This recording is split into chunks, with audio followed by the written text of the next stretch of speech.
He was India's flamboyant billionaire, the man who owned a brewery empire, an airline, a Formula One team, and even an IPL franchise.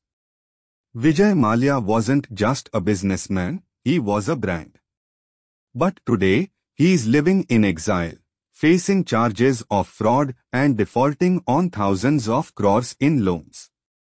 How did it all fall apart? This is the story of how the king of good times became the face of one of India's biggest financial scandals. Vijay Mallya was born into privilege.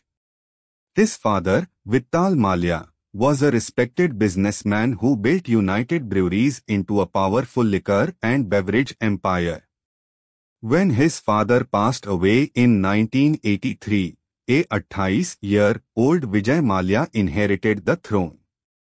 He was young, ambitious, and unlike any industrialist India had seen.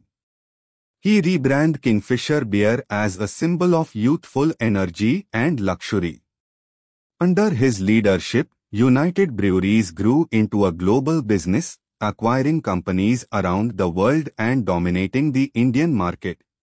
But it wasn't just about business. Mallya crafted an image, yachts, models, fast cars, global parties that turned him into a celebrity entrepreneur. His personal life was as much in the limelight as his boardroom moves. And India was watching. In 2005, Vijay Mallya launched Kingfisher Airlines with a vision to make flying in India a luxury experience.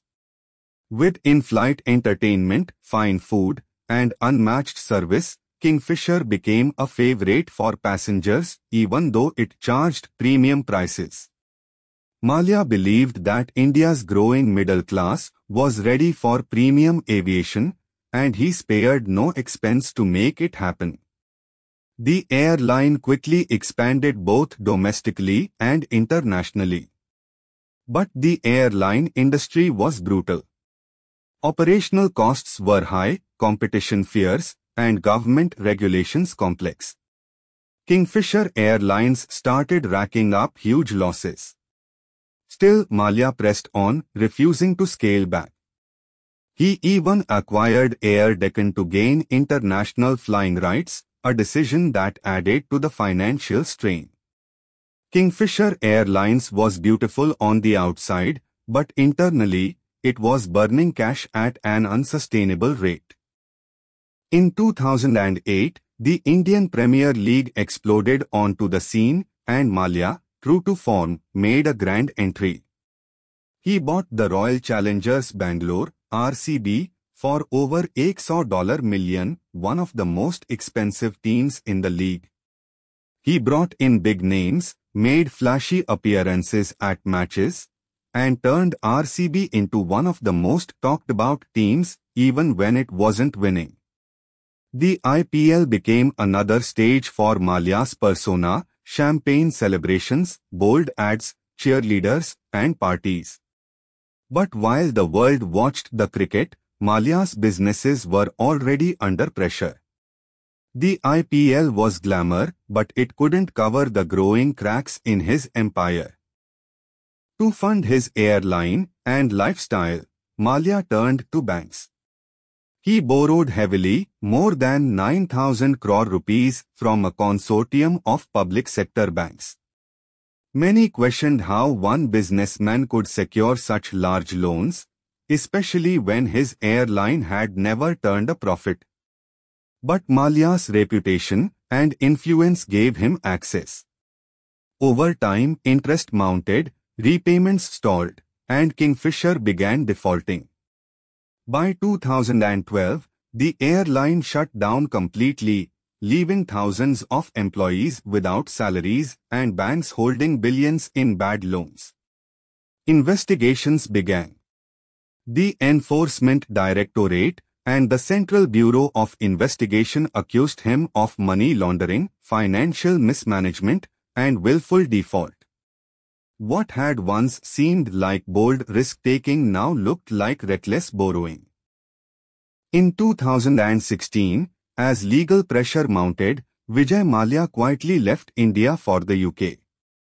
He claimed it was a business trip. Indian authorities claimed it was a calculated escape. He settled in a lavish London mansion, defended himself in the media, and fought extradition in British courts. Mallya insisted he was being unfairly targeted, that he had offered to repay the banks, and that he was not a criminal. But for millions of Indians, he became the face of crony capitalism, the man who lived lavishly while public money was lost. Years passed. Extradition cases dragged on. Meanwhile, Mallya remained free in the UK, out of reach, but not out of mind. Vijay Mallya's story isn't just about the fall of one man. It's about what happens when image overtakes integrity, and when systems prioritize power over accountability. It's about a country where banks lent recklessly, regulators slept, and public money disappeared without consequence.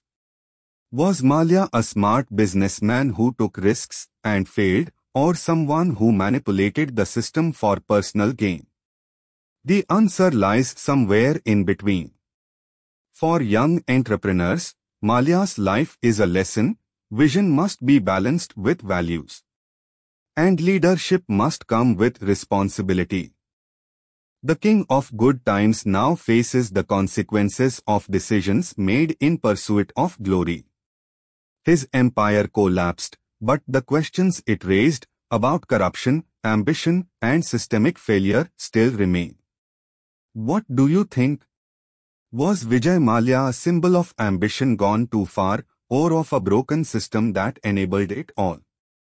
Subscribe for more deep dives into stories that shape our world, only on 4364.